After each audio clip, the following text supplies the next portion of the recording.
Usai viral di media sosial soal pengusiran paksa rumah Nenek Elina, sejumlah orang dari Ormas Madas mendatangi tempat indekos Nenek Elina di kawasan Balongsari.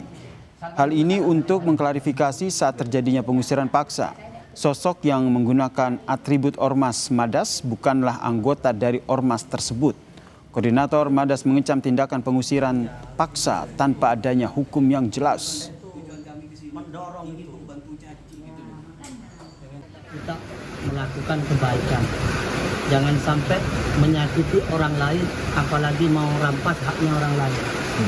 Dan meskipun Madas kalau kelakuannya merampas hak orang lain, itu harus diproses hukum seberat-beratnya. Betul. Jadi kita tidak main-main, kita membentuk Ormas Madas ini bukan mau menyakiti orang lain. Kita tujuan itu mau membantu. Terkait kasus pembongkaran rumah Nenek Elina, Babin Kamtibnas Polsek Tandes mengingatkan semua proses hukum harus dipatuhi termasuk jika ada pihak yang bersengketa. Ya mudah-mudahan ke depannya ya kita selalu berpikir positif ya.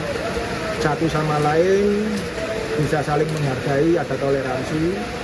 Kedua, proses hukum itu harus benar-benar dipatuhi bahwa negara kita negara hukum, semua ada prosesnya dan kita tidak bisa bergerak sendiri-sendiri tanpa ada aturan.